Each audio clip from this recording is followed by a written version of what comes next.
friend, lovers, all of these relationships are based on the body. So when the body is finished, the relationship is also finished. There's nothing spiritual about any of that. So how could it be part of the spiritual world? So you have to get your ontology figured out. Most people don't understand the difference between spiritual and material. They don't have that distinction. They don't have the definitions to make that distinction in their ontology. So they artificially combine things that are material with things that are spiritual.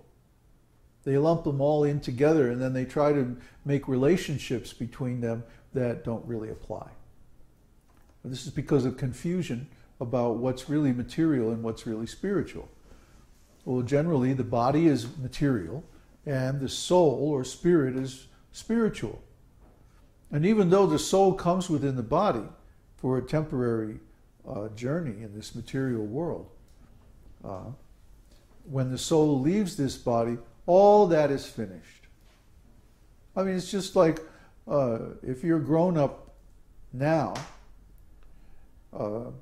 it's very likely that the people you knew, the friends that you had, for example, when you were a young kid, you don't have those friends anymore.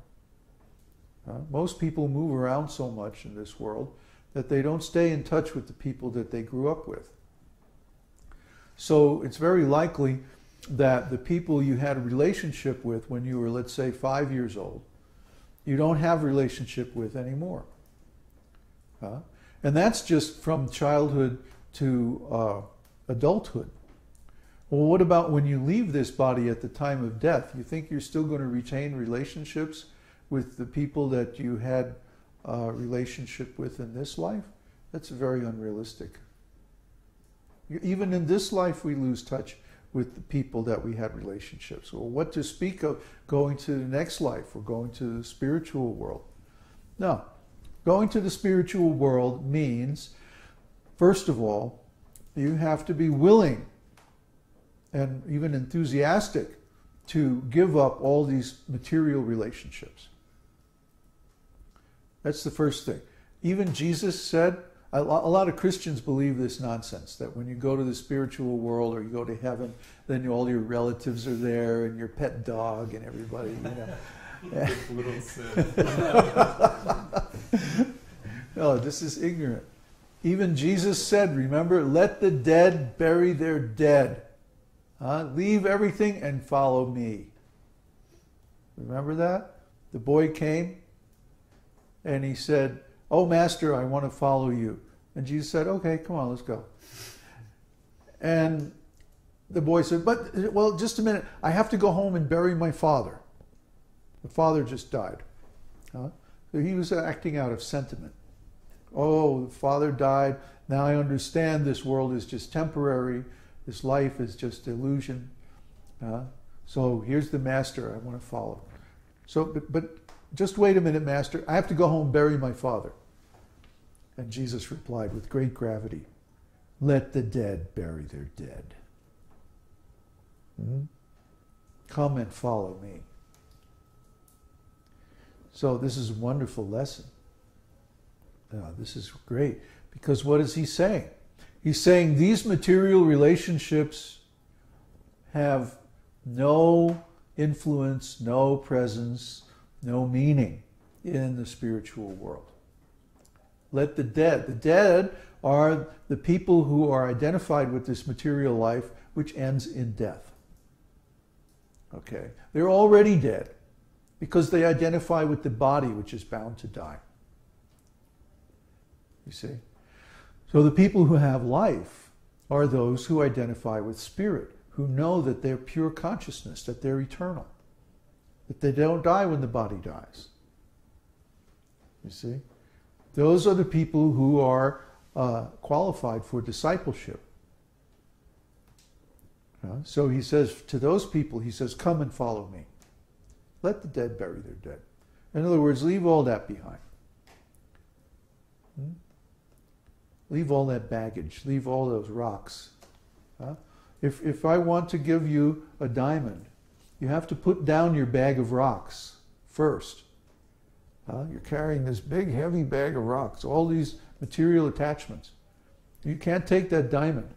Yet that diamond is worth 1,000 million times the value of those rocks.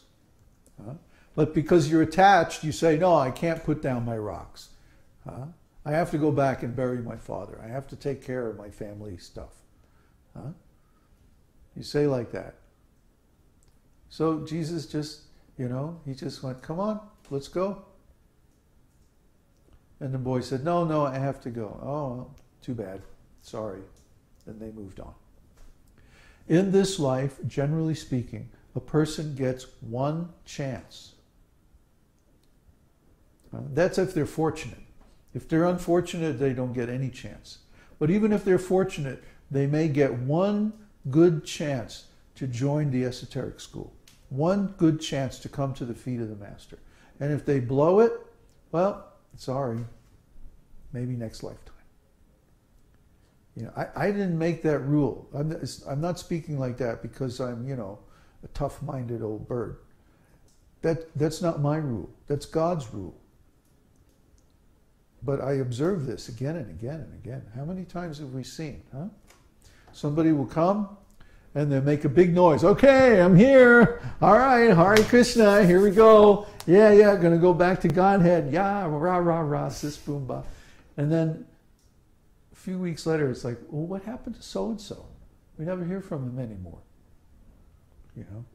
And gradually they go away. They get distracted. They fall down. We've seen this happen so many times. So many times.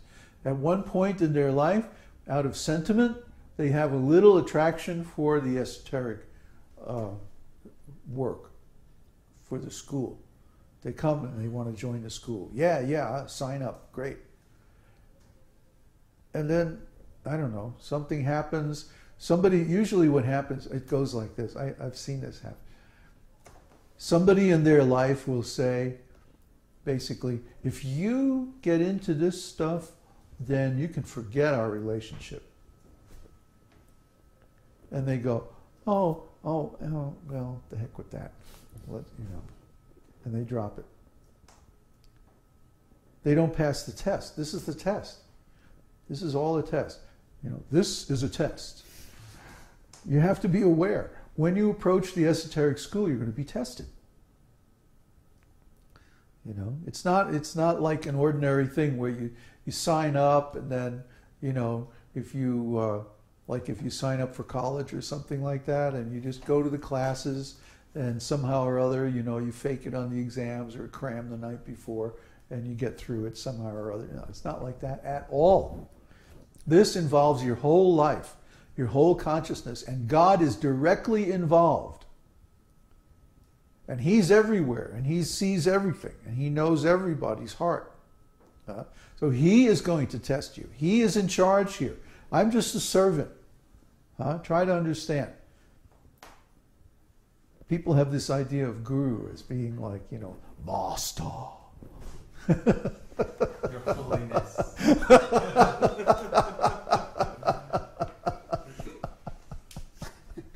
And I go, bzzz, and then, oh, I'm enlightened. No, it's not like that at all. It's not like that at all. Krishna's in charge here. Krishna is the headmaster. I'm just the classroom teacher, the monitor. That's all. I make sure everybody comes to class. That's all. I'm just a servant. Maybe I'm a more experienced servant. Maybe I have more responsibility in the esoteric school than the other servants. But still servant. Try to understand. The master is simply the most advanced servant. You see? People take advantage of this misunderstanding.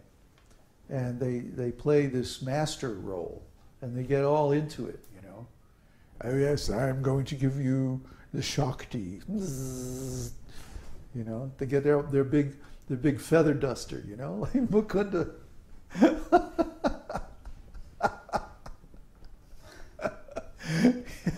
used to have that big feather duster, you know?